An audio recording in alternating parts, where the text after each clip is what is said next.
Les étoiles qui ont été arrachées aux cieux par la modernité se retrouvent aujourd'hui sur la route même, à briller de mille feux, tout le long d'une voie qui n'est plus la Voie lactée, mais une voie de l'empressement, du travail, de la fatigue et de l'ivresse.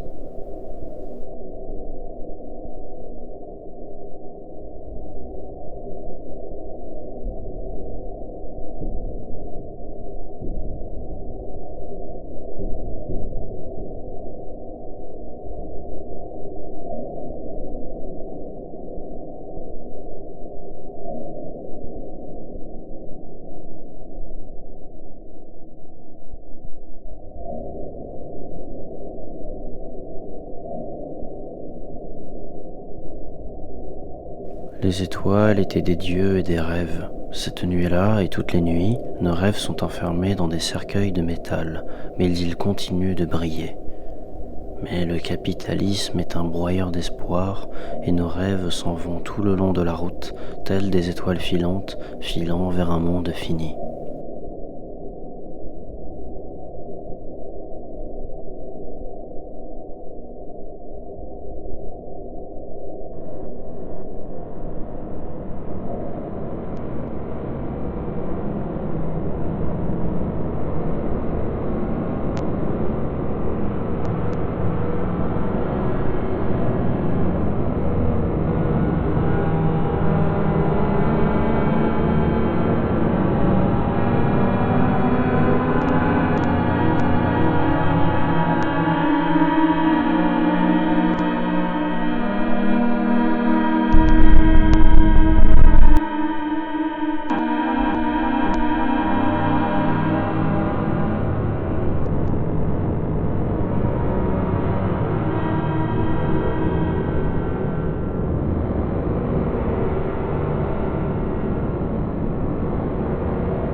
Pourtant, nos rêves suivent les mêmes voies, et ces routes de désespoir deviennent des rivières et des fleuves s'écoulant de mille flots. Toutes ces eaux vont et viennent, mais elles s'accumulent de jour en nuit.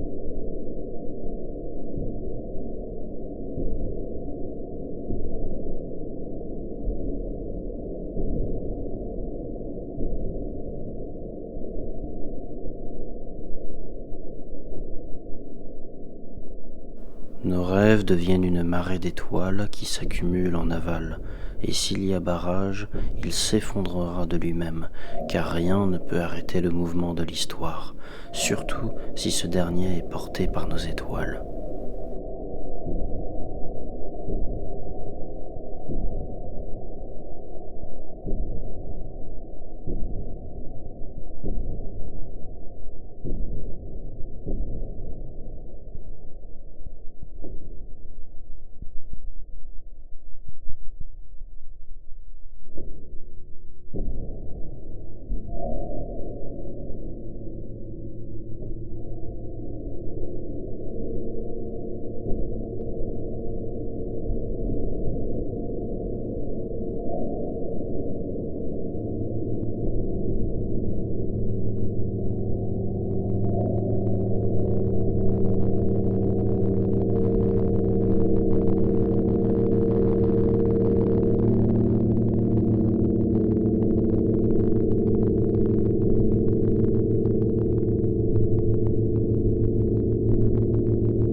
C'est sur cette route, au milieu du mois de décembre, que l'on guette le réveillon de Noël qui approche. Où que soit la lumière, elle n'est pas toujours remarquée à sa juste valeur, et c'est ainsi que, nous venant tout droit du passé, une fête de Noël manufacturée et impersonnelle s'avère être si spéciale et attirante en ces nuits, dans cette route lumineuse qui semble en comparaison complètement abstraite et aliénante.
La lumière, dès l'instant qu'elle devient un sujet, devient aussi un spectacle magnifique et tragique dans le regard qu'on pose sur elle, mais aussi dans le fait qu'un sujet prend la place d'un autre.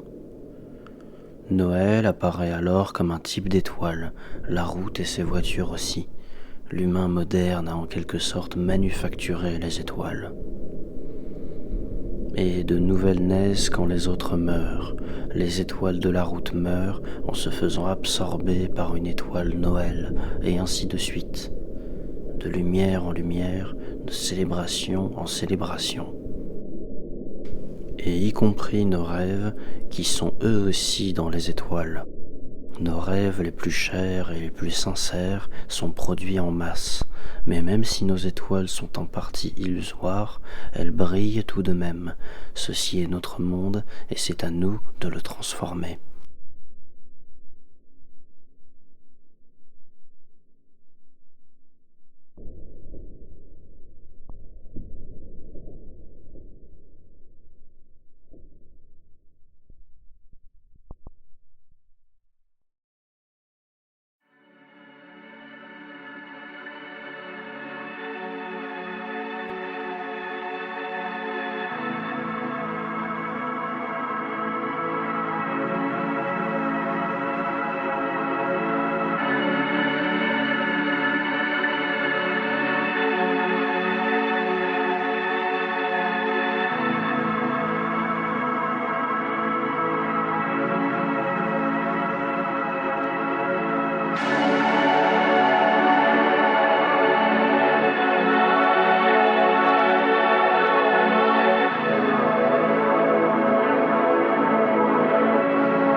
voyage, qui commença lors d'une soirée de décembre sur la route, se poursuit désormais dans une fête omniprésente. Sapin rouge, crèche bleue, bougies blanches, papier cadeau jaune, les couleurs et les reflets. Cette fête transporte avec elle toute une charge historique et symbolique et nous fait plonger dans les couleurs du jour du Christ, dans les lumières du cœur. Et dans cet océan de reflets, il existe quelque chose qui nous relie tous dans la douleur, le regard. Et c'est dans le reflet que j'ai trouvé le désordre induit par mon propre regard. Ce regard est profondément sensible et violent. Il est un étrange mélange de curiosité naïve et de prédation totale. Il est né de sa propre peur et sa force faiblit et grandit dans des circonvolutions insensées.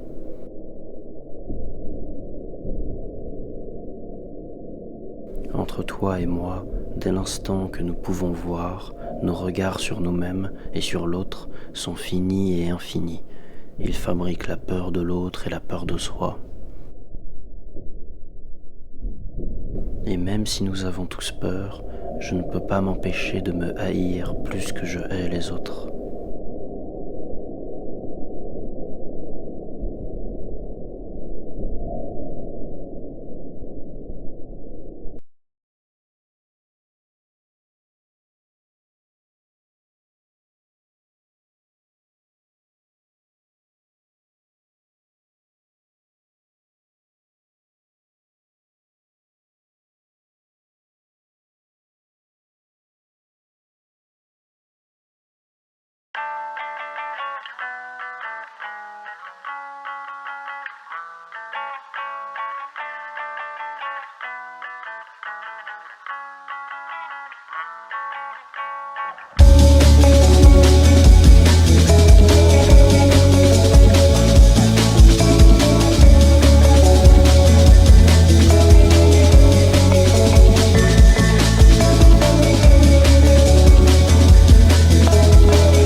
Quand je regarde, je transforme déjà les choses. Et parce qu'il y a cette conscience du mal que je fais rien qu'en regardant les autres, je me regarde regarder. Et je me sens faussement extérieur à tout ce qui se passe. C'est parfois réconfortant, mais bien souvent, c'est une véritable torture, car je réalise que je suis tout ce qu'il y a de plus méprisable au monde. Et c'est en trouvant mon reflet dans l'objet de mon regard que je vois cette véritable peur du rejet et du jugement. C'est exactement ce qui se passe quand j'essaye de faire du cinéma, car jouer dans un film quand on n'est pas acteur, et être en même temps le réalisateur, puis ensuite montrer son film à des proches, des amis, des inconnus, c'est comme se mettre à nu à 3 reprises. Se mettre à nu en tant que mauvais acteur, vulnérable, se mettre à nu en tant que réalisateur faillible, qui ne fait que douter, et se mettre à nu car on se regarde une nouvelle fois soi-même dans son film, à chercher à imposer son monde aux autres, donc à écraser le rêve des autres avec le sien. Donc ce regard que tu peux avoir sur toi-même est ce regard du regard des autres qui se pose sur toi et qui épie chacun de tes mouvements, de tes fragilités, c'est ça. C'est une arme de destruction totale. À chaque regard, je me déshumanise, je me transforme. À chaque regard, je continue de vivre et de souffrir. Alors, faire un film, c'est un acte de cannibalisme, car on se laisse dévorer par le moindre regard, y compris le sien. C'est un acte de suicide qui est réitéré à chaque session de montage et à chaque visionnage du film. Il n'y a pas d'opposition entre la destruction et la création, car tout ce qu'il y a finalement, c'est la douloureuse, sublime et horrible transformation subie par le regard.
Mais c'est à Noël que l'on retrouve quelque chose de l'ordre de l'éclat et de la lumière, certes, mais aussi de la couleur, du motif, du sacré.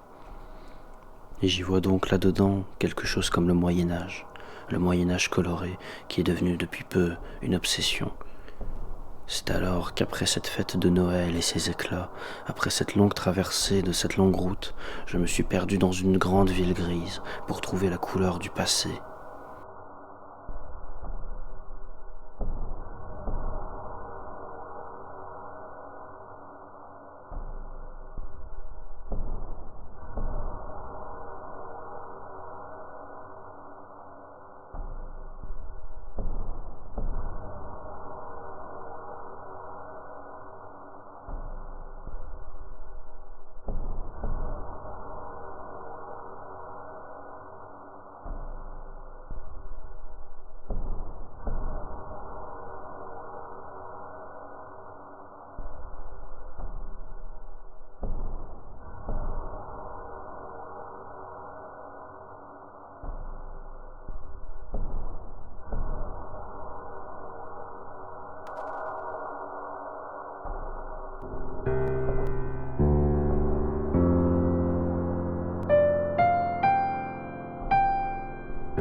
Le temps efface la couleur, mais les idéologies également. Cette église est un hasardeux mélange d'influences, mais ne vous y trompez pas, elle reste le produit de son temps, la Renaissance. Et c'est au centre de ces élévations faussement gothiques, entre ces pleins cintres romans et ces ornements de style Renaissance, qu'on fait face à cet étrange paradoxe. L'Église, à mes yeux, est un lieu de l'esprit, donc du corps. Si c'est un lieu du corps, il porte la voix, donc la musique, donc la poésie, et donc les images. Et ici, toute lueur passant par les vitraux ne reflète aucune couleur, car ces vitraux sont bien trop récents. Ils ne portent en eux aucune trace de ce qu'était la polychromie médiévale. D'ailleurs, chaque élément gothique de cette église ne l'est pas réellement, car la couleur a été mise de côté, effacée, discrètement rassemblée dans les seuls ornements et peintures de style Renaissance. Comme si cette période entière se portait garante de la couleur et de la lumière que je cherche, face à un prétendu gothique sombre et barbare.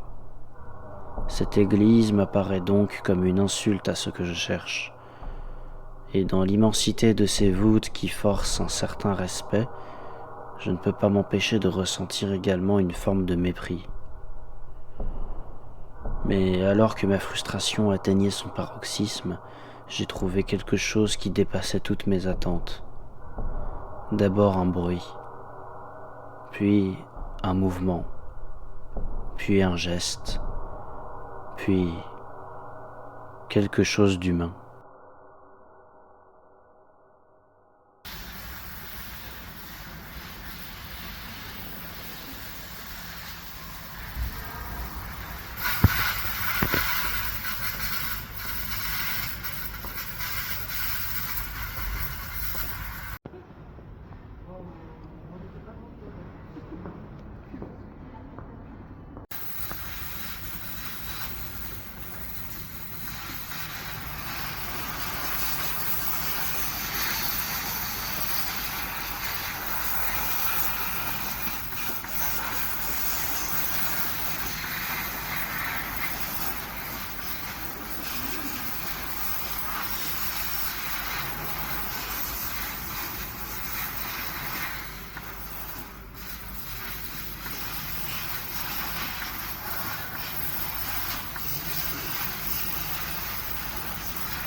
Ah oui, vous achetez un truc avec Maëlle? Ouais, dans la campagne. Ah.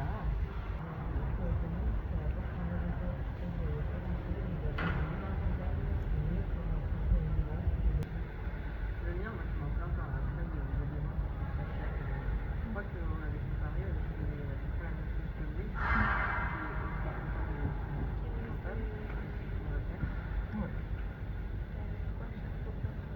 Moi, je plus cher que d'autres, je vais à 2500 à peu près l'année. Quand il y a des gens qui payent 2500, 2003. Ceux que ça vienne en Ardennes, on payait 2003, moi je payais 2500. C'est ça que tu... Ouais, à la fin. Mais du coup, par contre, ce que j'avais remarqué, c'est que autour de moi, les gens qui payent plus cher, se plaignent moins de leur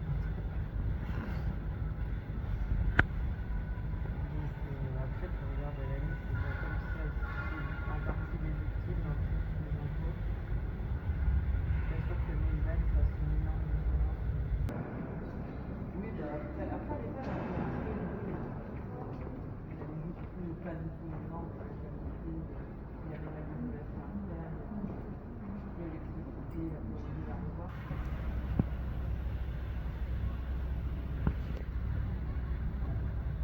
Le changement d'expérience, ça n'a pas trop marqué. Parce que j'ai pas trouvé ça.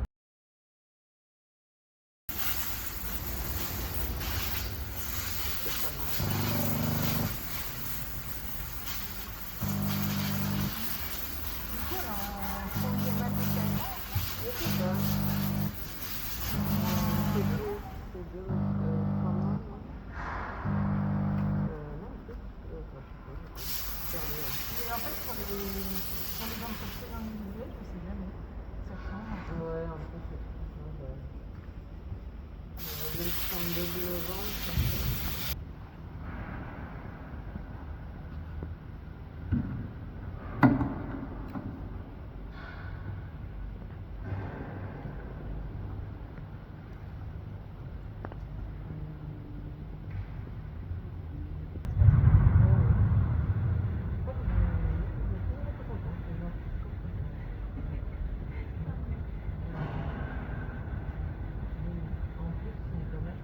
Je paye un peu cher et c'est moi qui fais mes déclarations TVA.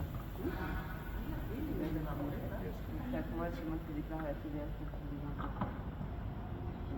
Du coup, je suis bien au courant de mes comptes TVA.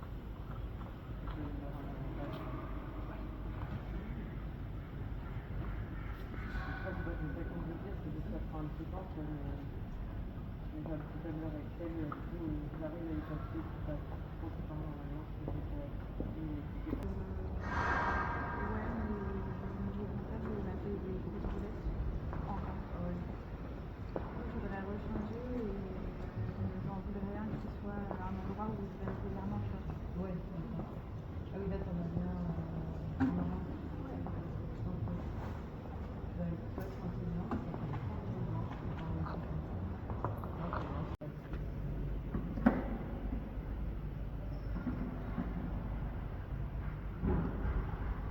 Ah bah, il arrivera. Pardon. Oui, c'est ça. Désolée pour la bande son.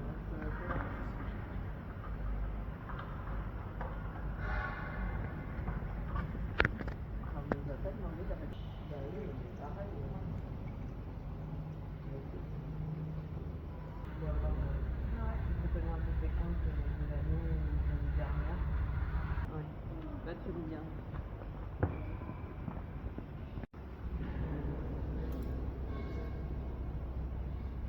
Alors, on n'a pas eu de petits, en fait. Quelqu'un, vous avez. Oui, c'était des jeunes. D'aide sociale, il y avait des jeunes en difficulté, tout ça, qui étaient avec un peu des animateurs, des trucs comme ça. Et ils aidaient tous, c'était.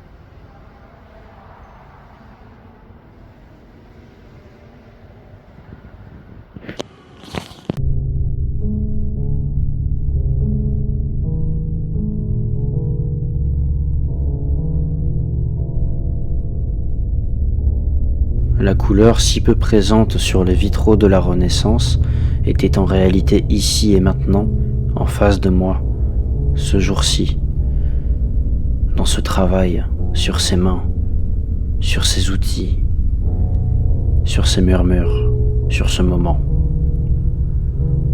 Mais en définitive, cet endroit n'était qu'un premier détour parmi tant d'autres.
Voilà ce que je cherchais. Je l'ai trouvé. Cet instant de bonheur, baignant dans la couleur et la lumière.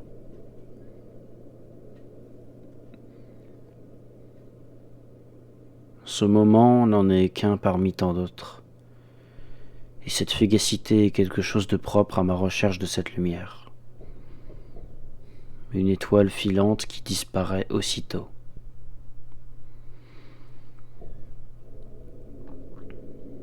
Une fois que l'on sort de ce lieu, nous retournons inlassablement dans le chaos.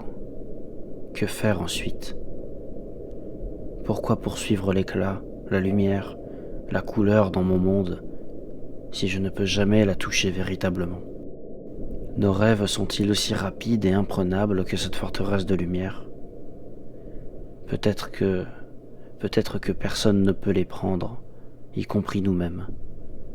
Ils flottent dans une caverne froide et obscure, et nous sommes sûrement à des années-lumière de les atteindre. Les rêves, ce qui brûle, ce qui reflète, ce qui brille. Maintenant, où aller?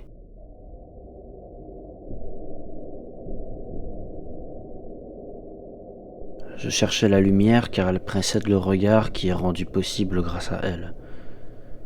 Je pensais trouver quelque chose de juste en allant en amont. Le regard est ce qui nous relie et nous détruit en même temps. Est-ce le regard qui fabrique les images, donc le monde? Ou les images qui fabriquent le regard? Je voulais en avoir le cœur net, mais je devrais peut-être me rendre aveugle pour mieux voir la lumière.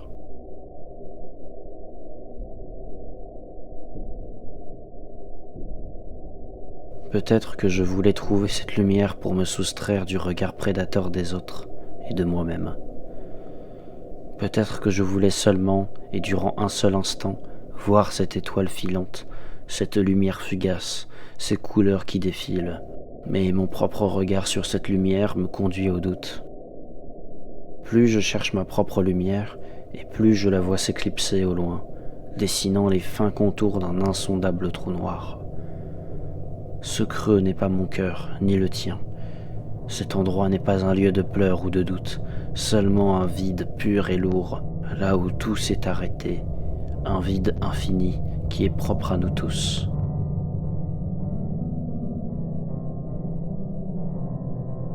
Tout tombe en ruine, tout se désagrège.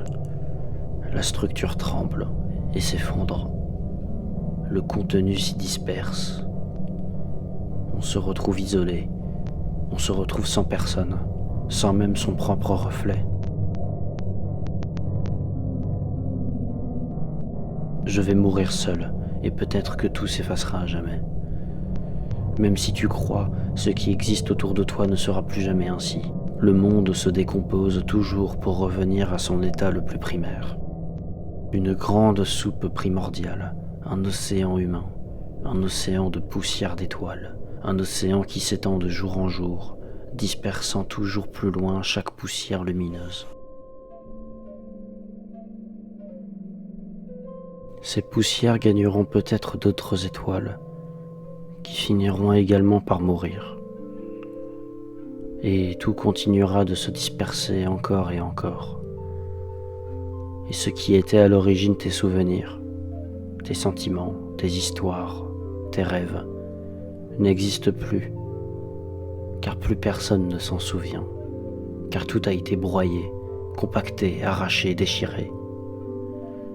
Il ne reste plus rien, plus aucune trace.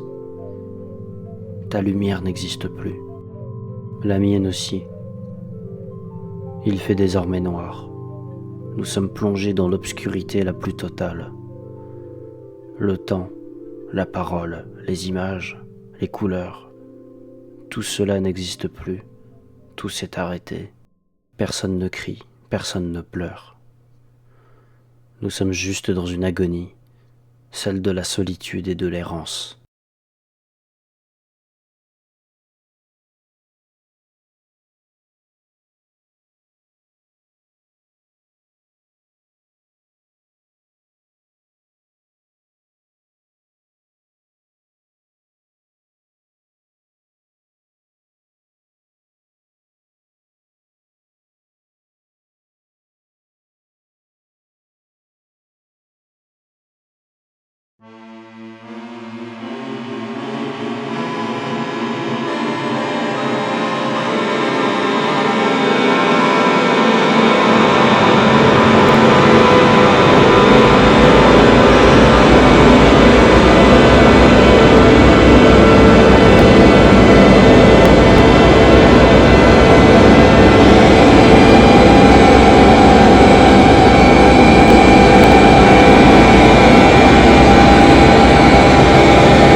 Pourtant,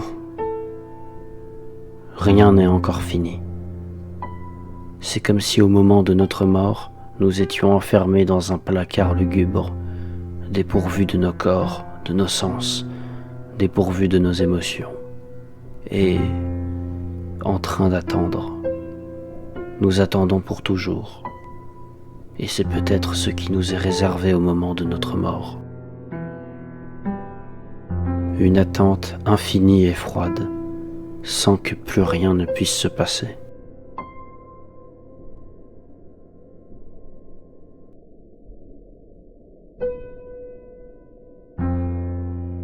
Pourtant, il reste toujours et encore quelque chose. Nous sommes toujours là, dans cette attente.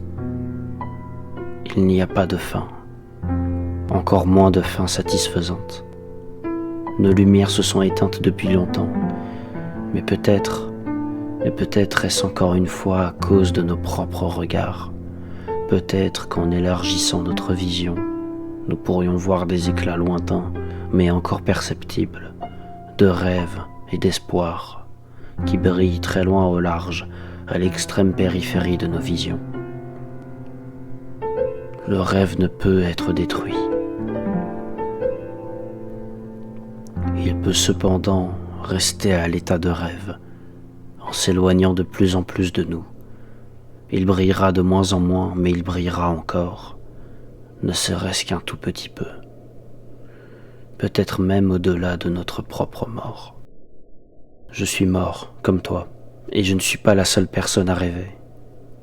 Nos rêves sont des éclats de lumière, et ceux-ci sont broyés en miettes avant même la fin du monde. Mais leur infime éclat persiste encore et toujours. Plus le monde se broie lui-même, et plus nos rêves s'en vont au large. Peut-on rattraper la lumière avant qu'elle ne s'éteigne à jamais? Ou alors, l'horizon qui brille encore est une illusion, et la lumière se trouve plus près qu'on ne le croit? Où est-elle? Entre nous tous, en nous ou nulle part? Est-elle dans l'autre ou dans son regard? Es-tu ma lumière? Suis-je la tienne? Nous sommes multiples, mais nous pouvons peut-être nous additionner pour recréer un brasier, enflammer de nouveau le monde de nos rêves et de nos perceptions. Pour dépasser cela, nous devons peut-être détruire la seule barrière qui restera, qui est celle du regard prédateur. Même si le regard domine toute chose, est-ce que je peux le dompter? Est-ce que je peux au moins essayer? Pouvons-nous essayer de se compléter dans nos regards multiples? La lumière de la vie se répartit dans chaque vivant et se divise toujours de plus en plus.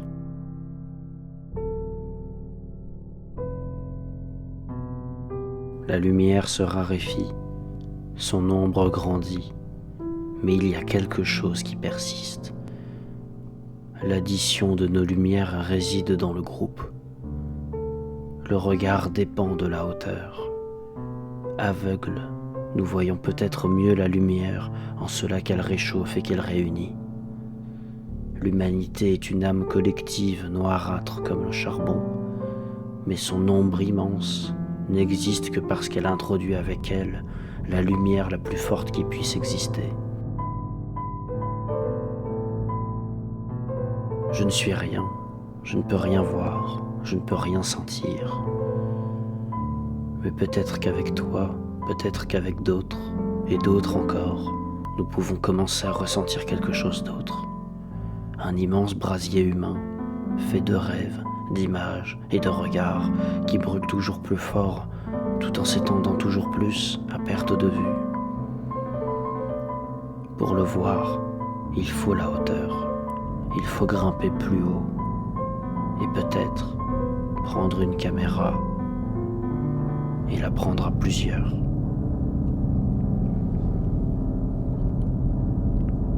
Je ne sais pas si ce brasier durera. Je ne sais pas quand il commencera, mais il arrivera très probablement. Je ne sais pas non plus si c'est le début ou la fin, si c'est beau ou futile. Je sais seulement que dans ce bain de lumière, nous aurons le choix de décider la fin du film, de décider du temps. Nous y serons peut-être.